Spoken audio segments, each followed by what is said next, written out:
미래를 보는 창 JTB. 안녕하세요. JTB J입니다. 오늘은 해외 투자와 국내 투자 시에 이제 세금이 발생을 하게 되는데 그 부분에 대해서 조금 자세히 설명을 해드리려고 합니다. 그래서 어느 정도 거래 규모가 있으신 분들은 좀 좋은 팁이 되지 않을까 그렇게 예상이 됩니다. 먼저 해외 주식과 ETF 투자 시에 그 시세 차익에 대한 세금에 대해서 좀 설명을 해드릴게요. 이거는 해외 주식 같은 경우에는 투자 규모에 상관없이 무조건 세금이 붙거든요. 그래서 아마 해외 투자를 생각하시는 분들은 모두 다 알고 있어야 될 부분이 아닌가 그렇게 생각이 됩니다. 먼저 미국 기준으로 일단 설명을 해드릴게요. 아무래도 이제 미국 쪽 시장에 투자를 고려하시는 분들 그리고 투자를 하고 계신 분들이 많기 때문에 미국 기준으로 이제 설명을 해드리겠습니다. 일단 뭐 ETF든 주식이든 다 똑같습니다. 해외 미국에 상장된 ETF나 주식이나 뭐든지 매도 시세 차익도 다 똑같이 내야 되고요. 그리고 배당 소득도 다 똑같이 내야 됩니다. 그래서 크게 뭐 ETF, 주식 이렇게 따로 나누지 않고 그냥 묶어서 설명을 해드릴게요. 똑같이 적용되는 부분이기 때문에. 일단 배당 소득. 이제 ETF든 주식이든 배당 소득이 나오죠. 그래서 배당 소득에 대해서 배당 소득세가 발생이 되는데 이거는 지금 미국 쪽 기준으로 15%가 발생이 됩니다. 그리고 공제 금액은 뭐 따로 지금 없는 것 같아요. 공제 금액은 따로 없고. 그리고 이제 우리나라 같은 경우에는 금융소득 종합과세라는 게 추가가 되죠. 그래서 만약에 배당 소득으로 이 15% 세율을 적용한 값이 뭐 2,400만 원이 발생이 됐습니다. 그러면 2천만 원이 초과되는 이 400만 원에 대해서는 종합과세 소득 거기서 또 다시 세금을 내야 됩니다. 이 부분이 적용이 받기 때문에 뭐 2천만 원 미만까지는 이제 뭐 해당이 안 되고요. 그래서 미국 시장에 상장된 ETF 또는 주식을 이제 보유할 때 배당 소득이 이렇게 발생이 되면 이렇게 뭐 세율 15% 그리고 이 세율을 적용한 그 투자에 대한 수익 금액이 2천만 원이 넘게 될 경우에는 또 다시 금융소득 종합과세 신고를 해야 된다. 이렇게 이제 이해를 하시면 되고요. 그 다음에 이제 매도에 대한 시세 차익입니다. 이게 조금 더 중요하겠죠. 일단 뭐 ETF든 주식이든 시세 차익이 발생을 하면 무조건 양도소득세를 내야 됩니다. 미국 시장 같은 경우에는. 우리나라보다 세금을 좀 많이 띄어간다고 볼 수 있겠죠. 우리나라 같은 경우에는 뭐 개인 소액 투자자 같은 경우에는 시세 차익에 대해서 양도소득세를 내진 않잖아요. 근데 미국은 무조건 내게 되어 있습니다. 그리고 세율은 22%가 적용이 됩니다. 그리고 공제 금액은 연간 최대 250만 원 이렇게 공제가 되거든요. 그래서 예를 들어서 내가 투자를 해서 1,000만 원의 수익이 발생이 됐어요. 그래서 이거를 수익 실현을 했습니다. 그러면 여기서 250만 원을 빼면 750만 원이죠. 750만 원에 대해서 22% 세금을 내야 됩니다. 그리고 매도 시세 차익 같은 경우에는 이제 분리과세 딱 22% 요거만 적용되기 때문에 뭐 금융소득 종합과세는 대상이 아닙니다. 조금 이 부분을 좀 잘 이해를 하셔야만 이제 거래 규모가 어느 정도 있으신 분들은 과도한 세금을 좀 방지할 수가 있거든요. 그리고 이제 절세 팁에 대해서 조금 설명을 해드릴 텐데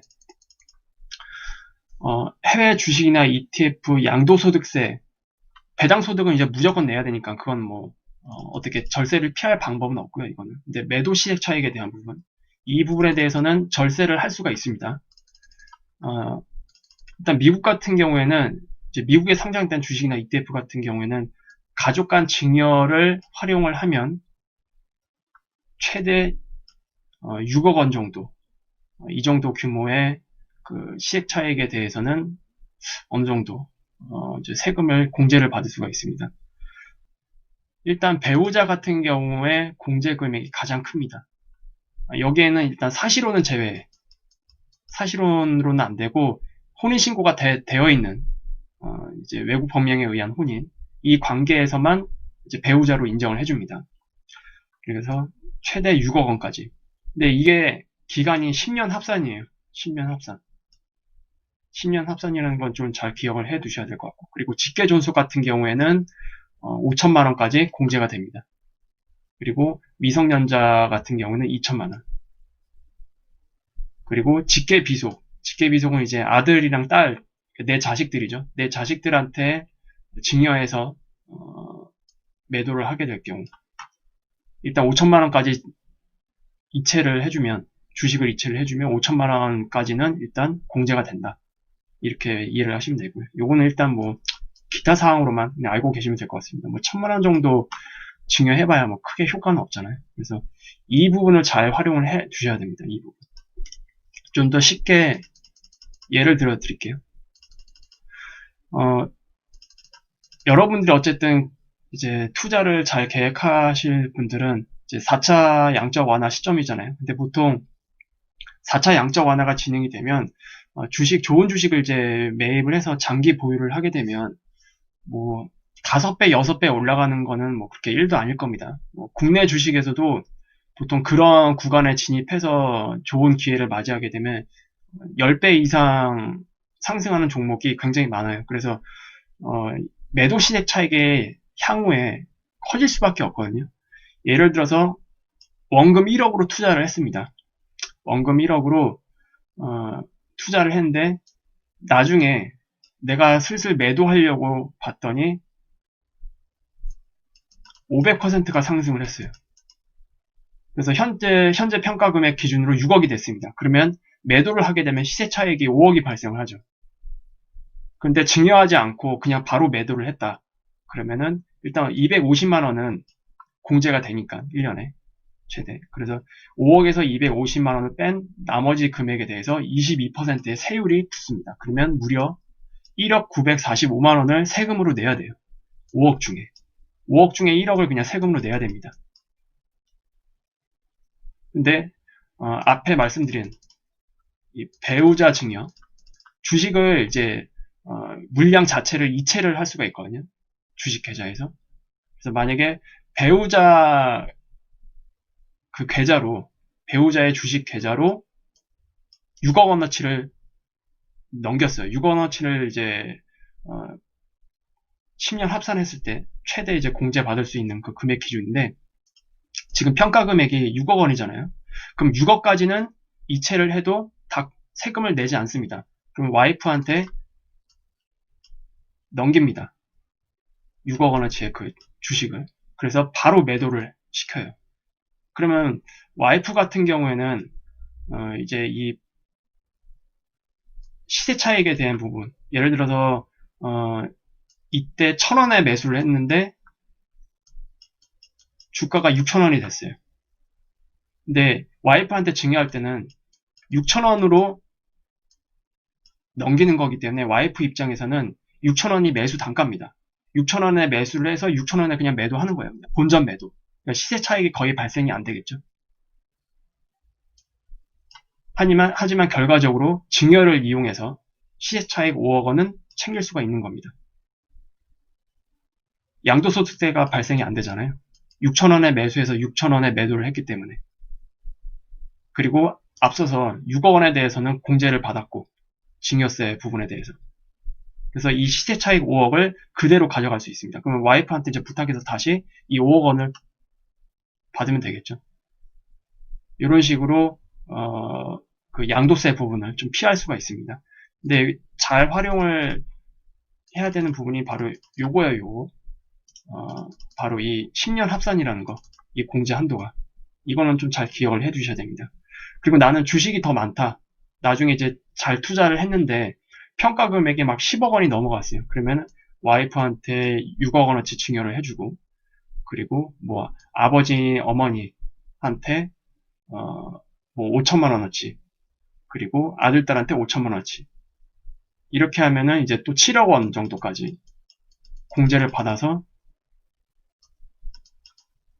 이 양도소득세를 최대한 좀 피할 수가 있겠죠. 그래서 나중에 이제 뭐 ETF든 주식이든 이제 바이앤 홀딩 할 수 있는 그런 좋은 투자 기회가 오게 된다면 이 부분을 반드시 알고 계셔야 됩니다. 그리고 또 하나, 제가 4차 산업 시대를 선도하는 그 우량 기업들을 이제 장기 보유, 그러니까 팔지 않는 거죠. 하나의 그 안전자산으로 취급해서 접근을 하실 분들.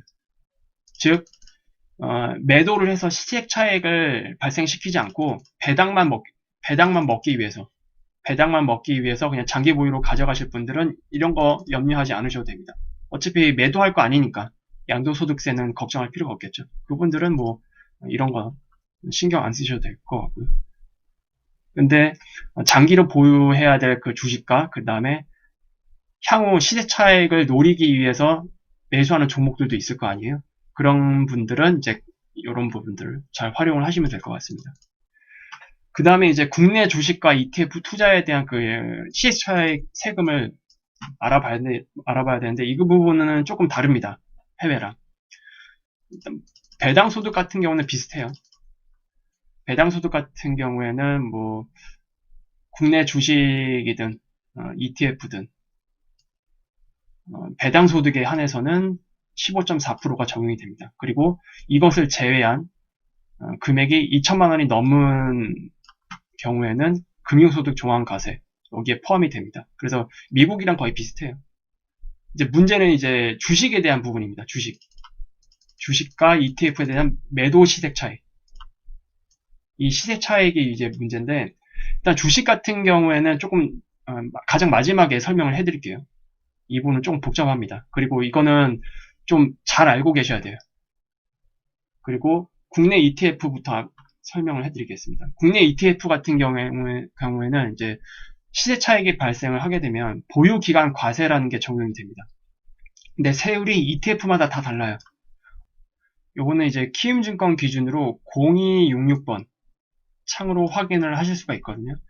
예를 들어 드릴 ETF는 코덱스 코스닥 150 레버리지 ETF입니다. 예를 들어서 12월 11일 날 코스닥 150 레버리지를 7,310원에 매수를 했습니다. 그래서 오늘 종가에 만약에 다 털었어요. 그러면 시세 차익이 한 주당 1,260원 차이가 나죠. 그리고 제가 이거를 1,000주를 매수해서 1,000주를 다 매도를 했습니다. 그러면 종합적으로 시세 차익 같은 경우에는 126만원. 요게 이제 시세 차익 소득이 될 겁니다. 근데 여기서 과표 기준이라는 게 있어요. 과표 기준이라는 게 있는데 내가 매수를 했을 당시에 과표 기준이 1027원입니다. 뒤에 수점을 일단 뺄게요. 1027원이고 그리고 오늘 과표 기준을 보니까 1025원입니다. 오히려 줄어들었죠. 그러면 이제 0원이라는 소리죠. 한마디로. 그러면은 시세 차익 1260원 시세 차익에 대한 이 값에 대해서 15.4%가 적용되는 게 아니고 이 과표 기준에 대한 이 차익이 더 작기 때문에 여기에 대해서 15.4%가 적용이 됩니다. 근데 이게 지금 마이너스가 되기 때문에 사실상 0이란 말이에요. 그러면 이 사람은 15.4% 있잖아요. 배당소득세. 이거를 내지 않아도 되겠죠. 이 종목 같은 경우에는. 그래서 ETF 같은 경우에는 과표 기준 차액과 그리고 가격 자체의 그 차익 중 작은 값에 적용을 받게 됩니다. 세금이. 그렇게 되면 ETF마다 그 과표 기준이 다 다르기 때문에 이거는 이제 세율 15.4%가 적용받는다고 해도 그 금액이 다 다르겠죠.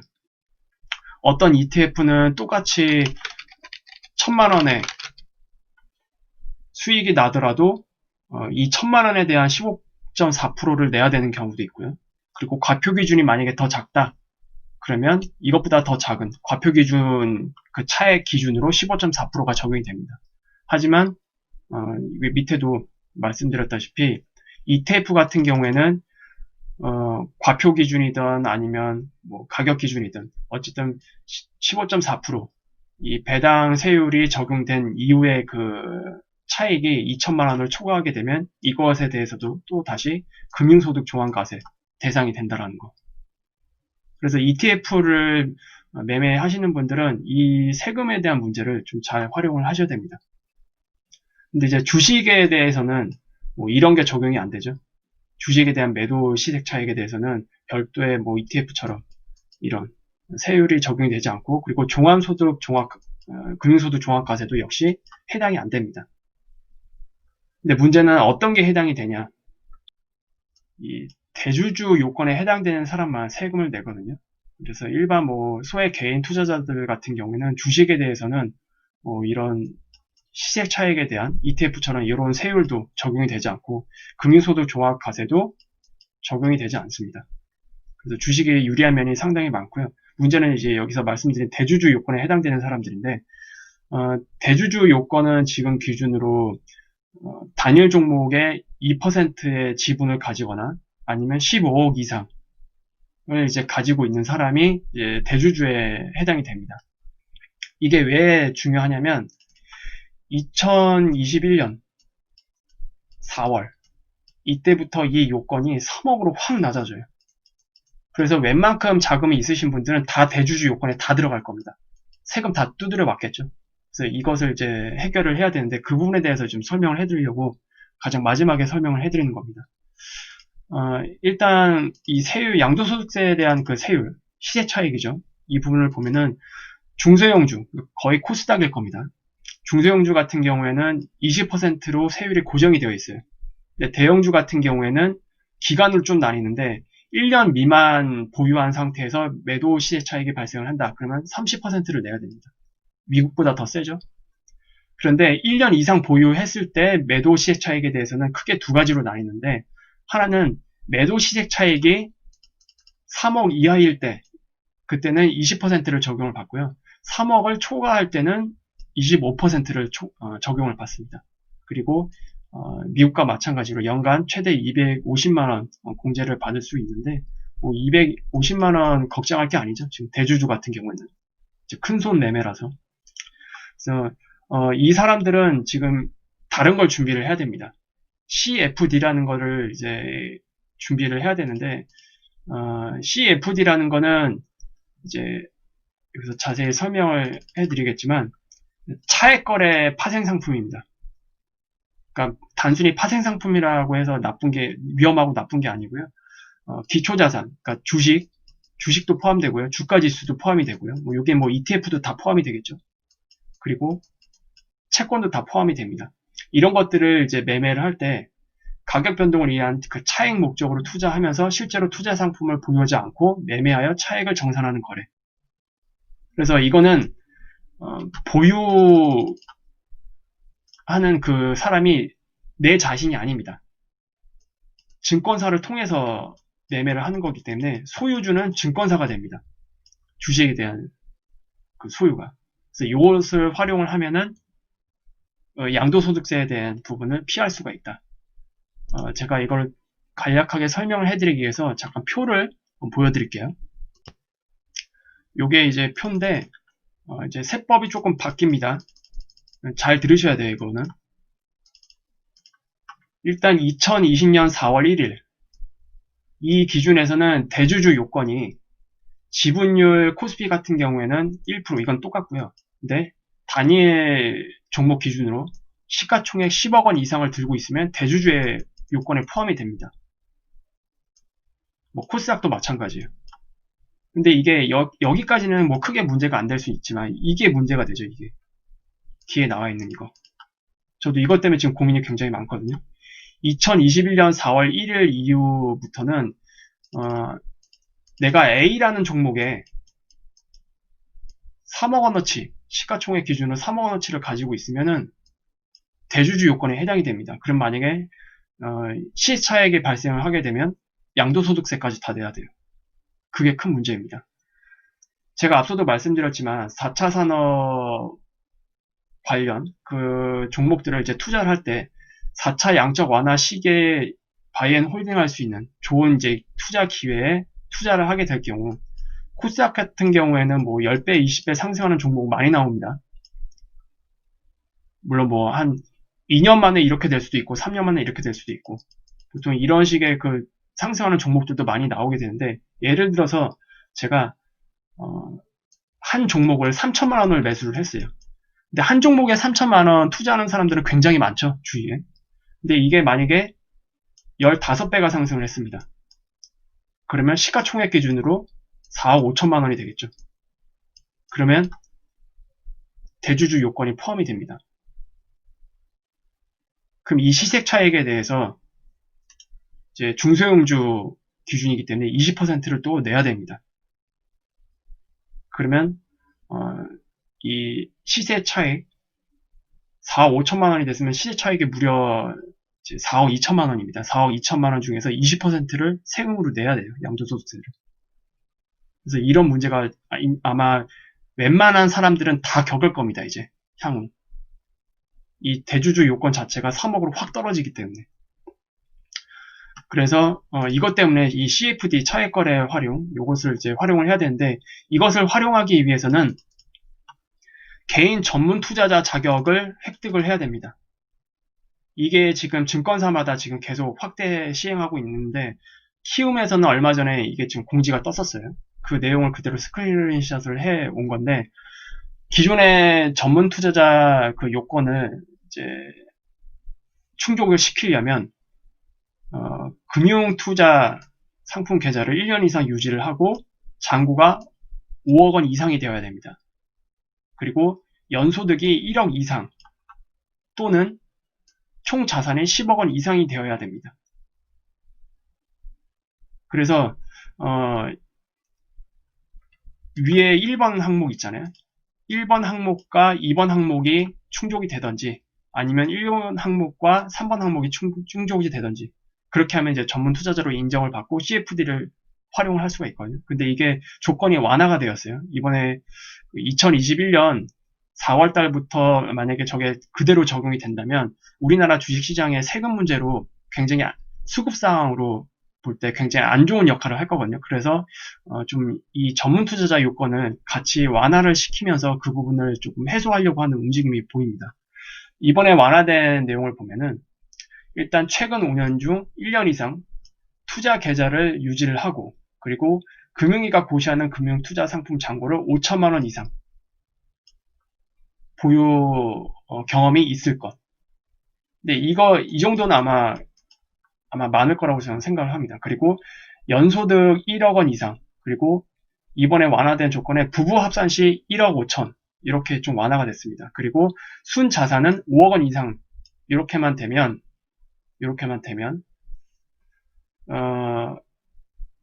이 개인 전문 투자자 자격을 이제 얻을 수가 있습니다. 그러면 이 CFD 여기에 가입을 해서 활용을 할 수가 있는데 이 CFD에 대해서 좀 설명을 해드릴게요. 일단 CFD 같은 경우에는 일반적으로 주식에 10에서 30%의 증거금을 가지고 거래를 하기 때문에 최대로 봤을 때는 10배 정도의 레버리지 효과까지 있습니다. 그리고 아무리 못해도 3배 정도의 레버리지 효과가 발생을 하게 됩니다. 그리고 만기와 거래금액 제한이 없어요. 그리고 여기에 추가로 공매도 포지션 투자도 가능합니다. 지금 개인 투자자들은 공매도 포지션을 이제 취할 수가 없죠. 그런데 CFD를 활용을 하면 일반 기관 투자자나 외국인 투자자들처럼 이 공매도 포지션을 취할 수가 있습니다. 그래서 굉장히 이점이 굉장히 많아요. 그리고 해당 주식의 소유권에 대한 의결권이 없어요. 이 주식을 내가 여기서 매수를 한다. CFD를 활용을 해서. 그러면 소유권은 증권회사로 되어 있기 때문에 이 세금에 대한 부분, 이런 부분을 다 혜택을 받을 수가 있습니다.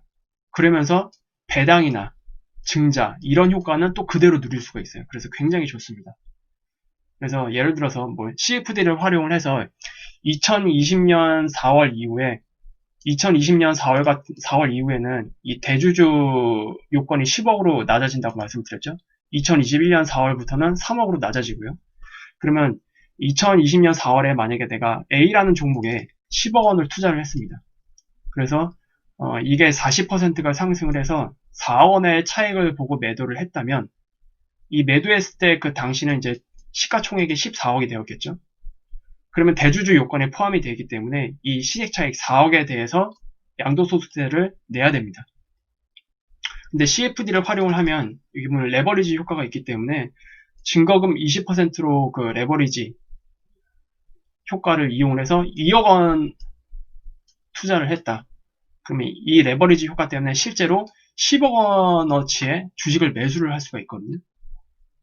그러면 실제로는 나는 2억을 매수를 했기 때문에 이 시세차익 4억에 대해서는 세금을 내지 않아도 됩니다. 이 레버리지 효과 때문에. 그래서 이 CFD를 활용을 하면 예를 들어서 뭐 나중에 A라는 종목에 3천만 원을 들어가려고 했었는데 이 CFD를 활용을 해서 증거금 20% 그러면 5배 레버리지 효과를 좀 이용을 할 수가 있겠죠. 그러면은 600만 원어치만 증거금을 활용을 해서 실제 매수는 3천만 원어치를 이제 매수를 할 수가 있겠죠. 600만 원만 투자를 해서. 그런데 이게 만약에 10배를 상승했어요. 10배. 10배를 상승을 하면은 내 증거금 기준으로는 어떻게 될까요? 6천만 원밖에 안 되죠.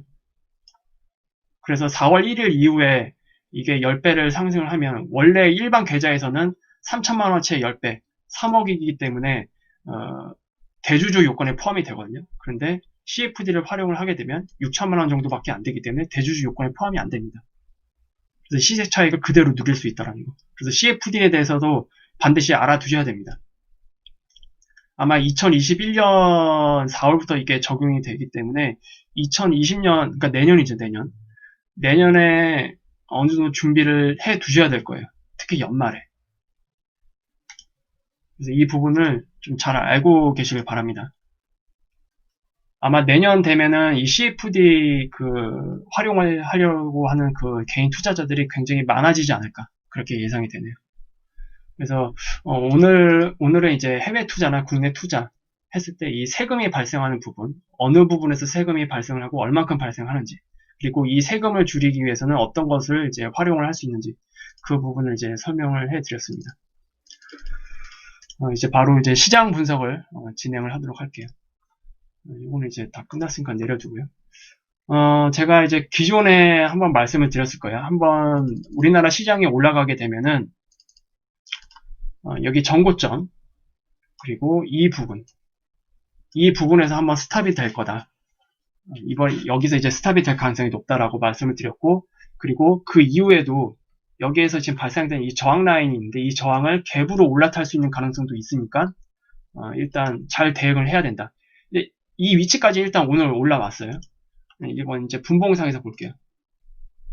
그 일봉상에서 지금 보면 저항이 이 부분에 굉장히 많이 지나가고 있잖아요. 여기 보면은 단기로 이렇게 고점 연결하는 이 저항선도 지나가고 있고, 그리고 기존의 이 추세, 이 중심 추세죠. 이제 중심 추세로 바뀌었는데 이 선도 지나가고 있고, 지금 여기에만 저항을 맞은 게 아니고 분봉상에서 단기적으로 올라왔던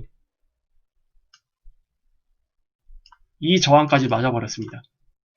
그래서 오늘 피보 저항까지 해서 총 하나, 둘, 셋, 피보 저항까지 4개. 4개의 저항이 겹치는 구간이었어요.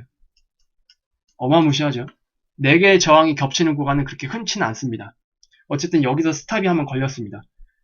그리고 이 4개의 저항 중에 여기에 이 저항선에 굉장히 강력하게 걸렸죠.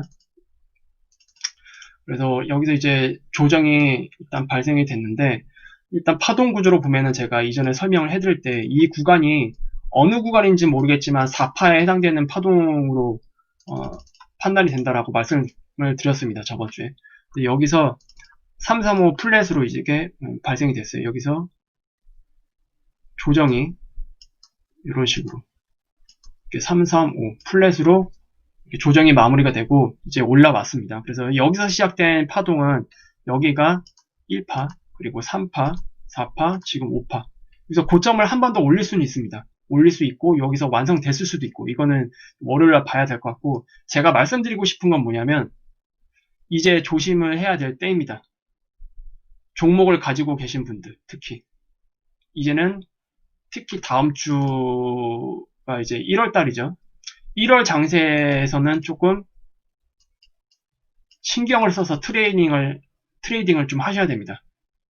그래서 지금부터 종목을 가지고 계신 분들이 해야 될 건 뭐냐면 그 보유 종목마다 보유 라인을 다 설정을 하셔야 됩니다.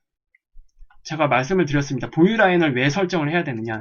제가 일봉상에서 이 갭을 여기서 발생된 이 저항을 갭으로 돌파할 수도 있다고 그랬습니다. 이 가능성 때문에 보유선을 반드시 설정을 하고 대응을 해줘야 되고요. 만약에 이 저항을 갭으로 돌파하지 못하고 그대로 빠질 수도 있습니다. 이 가능성에 대해서 모두 대비하시려면 보유하신 종목들에 대해서 그 보유 라인을 철저하게 다 설정을 해 두시고 매매를 하셔야겠죠. 그래야 시장이 이제 하락으로 전환을 하더라도 그 보유 라인에 대해서 기기적으로 대응해서 수익을 확보를 할 수가 있고요. 그리고 여기서 갭으로 넘어간다고 한다면 보유 라인을 이탈하지 않고 올라갈 거기 때문에 그럴 가능성이 높기 때문에 계속 수익을 이제 확대시킬 수가 있을 겁니다. 그래서 이 부분에 대해서 어느 정도 대응을 해야 될 위치에 올라와 있기 때문에 제가 말씀을 드리는 겁니다. 그래서 일단 지금 기준으로 보면 뭐 코스닥도 그렇고요. 코스닥도 그렇고 코스피도 선물 지수도 그렇고 지금 어느 정도 이제 단기 고점에 해당되는 그런 위치에 와 있기 때문에 여기서는 일단 이제 대응의 영역으로 들어간 겁니다. 대응의 영역으로 들어왔기 때문에 여기서 이제 잘 대응을 하실 필요가 있다라는 부분을 좀 강조를 해드리고 싶어서 말씀을 드리는 겁니다. 그래서 1월 장세에서 여기를 그대로 돌파하는지 아니면 지금 분봉상에서 보면은 3분봉으로 볼게요. 3분봉으로 보면은 하락의 그 깊이가 좀 예사롭지 않죠. 지금 여기서 오늘 고점 대비해서 거의 1%가 넘게 하락을 했었는데 막판에 조금 반등이 나왔습니다. 근데 반등이 나온 이 형태가 3파동에 불과해요. 3파동에 불과하기 때문에 다음 주에 조금 올라가더라도 저점을 낮추는 하락이 충분히 나올 수 있는 셋업입니다. 그래서 다음 주 대응이 이제 좀 중요해 보여요. 다음 주 대응이. 그래서 종목을 가지고 계신 분들이 있다면 반드시 다음 주는 이제 조금 시장 장세를 잘 살피면서 좀 잘 대응을 해야 되는 시기이다. 이것을 갭으로 올라가는지 지수가 갭으로 올라가는지 아니면 그대로 두드려 맞고 이제 하락으로 전환을 하는지 이 부분을 잘 살펴야 됩니다. 그래서 그 부분을 다시 한번 강조를 해드릴게요. 그래서 1월 장세 다음 주부터는 좀 잘 대응을 하셨으면 좋겠습니다. 그리고 이제 미국 시장을 볼게요. 미국 시장. 미국 시장 같은 경우에는 크게 뭐 바뀐 건 없습니다. 지금 여기서 올라오고 있는 이 파동 있잖아요. 이 마지막 5파동. 이 마지막 5파동을 일단 언제 이탈하는지 이것을 체크를 해야 되고 이것을 이탈하지 않는 이상 계속 상방이 열려 있다는 거 계속 제가 설명을 해드렸죠. 그래서 미국 시장도 그렇게 좀 대응을 하시면 될 것 같고요. 그리고 골드와 이제 실버 같은 경우는 이번 주에 좀 유의미한 흐름이 좀 나타났습니다. 여기 제가 저번에도 말씀드렸다시피 지금 이평선이 굉장히 밀집되어 있기 때문에 상방이든 하방이든 방향이 결정이 될 거다라고 말씀을 드렸는데 이렇게 내려오지 않고 위로 그냥 방향이 나와 버렸어요. 그리고 이 방향이 나올 때 보면 이제 장대 양봉이 이제 출현을 했거든요. 그래서 일단 이 추세를 이제 돌파를 시켜놨기 때문에 여기서 이제 지지하는 이제 흐름이 나올 수도 있습니다. 추세를 돌파를 했으면 이제 지지 테스트를 할 가능성이 높은데 일단 지금 흐름에서는 이제 긍정적인 이제 흐름이 이제 보이고 하지만 이게 장기적으로 쭉 상승하느냐 마느냐 그거는 조금 이제 관점이 좀 다르게 분리해서 좀 봐야 될 것 같습니다. 주봉상으로 볼게요. 주봉상으로. 주봉상에서 지금 골드 차트를 보면은 여기서 이렇게 올라가고 또 여기서 또 크게 더 올라가고 그리고 여기서 만약에 이렇게 올라가게 된다면 여기서 이제 시작된 5파동이 다 끝나버립니다. 그러면 좀 조정이 좀 많이 나올 수도 있겠죠. 물론 이거는 그때 가봐야 합니다. 그때 뭐 이게 실제로 더 강력하게 연장파동으로 올라가는 형태가 나올 수 있기 때문에 그건 이제 그때 가보면서 상황을 보면서 이제 대응을 해야 되는 구간이고요. 어쨌든 지금 상황에서는 중장기로 봤을 때 크게 한번 파동을 하나 만들고 다시 눌림 파동이 나올 수 있다라는 그 가능성을 항상 염두를 해 두셔야 되고요. 그리고 일단 지금 단기적으로 봤을 때는 이 추세, 하락 추세를 다 돌파시켜 놨기 때문에 긍정적인 그 흐름을 좀 예상을 해볼 수가 있다. 그렇게 볼 수가 있겠습니다. 근데 뭐 실물을 보유하고 계신 분들은 그냥 지켜보면 되겠죠. 어차피 분할로 접근을 하고 계신 분들이 있고, 그리고 이미 2019년 이번 달을 기준으로 해서 준비가 어느 정도 다 끝나신 분들이 아마 있을 겁니다. 제가 웬만하면 올해까지 기금속에 대해서는 조금 준비를 해 두시고 부채 관리도 어느 정도 해 두시기를 권장을 해 드렸기 때문에, 그래서 어느 정도 준비가 되신 분들은 이제 그냥 흐름을 보면서 즐기시면 됩니다. 그리고 뭐 하락이 나오더라도 크게 걱정할 필요 없고요. 기금속 같은 경우에는 어쨌든 중장기적 방향은 상방. 하지만 상방으로 올라갈 때 이렇게 쭉 상승하진 않죠. 상승과 하락을 반복을 하면서 커다란 상승 추세대를 만들면서 이제 갈 건데, 그 부분은 이제 충분히 다 이해를 하고 계실 거라고 생각을 합니다. 그래서 어쨌든 오늘 이번 주에 좀 중요한 추세를 이제 돌파를 했고, 실버도 마찬가지입니다. 실버도 지금 여기서 추세선이 하나 이렇게 내려오고 있는 게 있거든요. 근데 여기를 이날 이제 장대 양봉으로 돌파를 해놨어요. 그래서 지금 이제 좀 지지 테스트를 하려고 약간 단기 조정 장세에 좀 있는데, 실버 같은 경우에는 이렇게 내려왔다가 이렇게 또 고점을 올리게 되면 좀 유의미한 상승을 좀 만들어낼 가능성이 큽니다. 그러면 실버 같은 경우에도 여기서 바닥에서 올라온 거 이런 식으로 좀 만들어지겠죠. 그러면 실버 같은 경우에도 이 전고점 부분까지 올라오게 되면 이 5개 파동이 다 만들어집니다. 그러면 이거에 대한 조정을 어느 정도 받고 다시 가야 되는 그 흐름을 좀 예상을 해볼 수가 있겠습니다.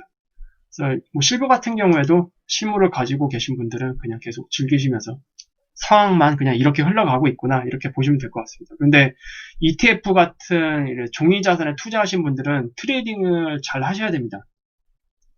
마냥 주구장창 홀딩해서 하는 그런 전략은 종이 자산은 투자에서는 안 통하거든요. 적절한 트레이딩을 반드시 해야 됩니다. 그래야 중간에 물리는 구간이 발생이 되지 않아요. 그런 부분들은 차트를 잘 보시고 기술적으로 잘 대응을 하시길 바라겠습니다. 그리고 제가 조금 추가적으로 말씀을 드릴 게 있어요. 이것도 뭐 하나의 팁인데, 그 ETF, 해외 ETF 같은 경우에 보통 저번에 그 기술주 중심 관련으로 ETF를 소개를 해드릴 때 주봉으로 일단 볼게요. 주봉으로 보면은 이때가 IGM이 이제 대표적인 기술주 중심 ETF였죠. 이게 지금 600% 올라왔다고 말씀을 드렸습니다. 그때 월봉으로 볼게요. 2008년부터 여기서 670%네. 670% 정도 올라왔는데 이 ETF에 어떤 종목으로 구성되어 있는지를 또 볼 수가 있습니다. 키움 그 글로벌 HTS 기준으로 3095번 요걸로 보면 그 ETF마다 어떤 종목으로 이제 포트폴리오가 짜져 있는지 그걸 볼 수가 있거든요. 지금 IGM을 보겠습니다. IGM 같은 경우에는 애플이 포함이 되어 있고요. 그리고 마이크로소프트, 그리고 아마존닷컴, 그리고 페이스북, 그리고 알파벳 A, 이건 이제 구글이죠, 구글. 구글과 그리고 구글 자회사 클래식 C 버전까지 다 포함이 되어 있고, 그 다음에 비자, 그리고 마스터 카드 이렇게 포함이 되어 있습니다. 그리고 인텔도 포함이 되어 있고요. 그리고 마지막으로 시스코 시스템. 그래서 4차 산업을 선도할 만한 그 우량 기업들로만 이렇게 구성이 되어 있고, 요 개인 종목들을 또 따로 볼게요. 특히 마스터카드 같은 경우에는 이 기간에 얼마나 올라왔을까? 마스터카드 같은 경우에는 이 동일한 그 기간 동안 무려 2660%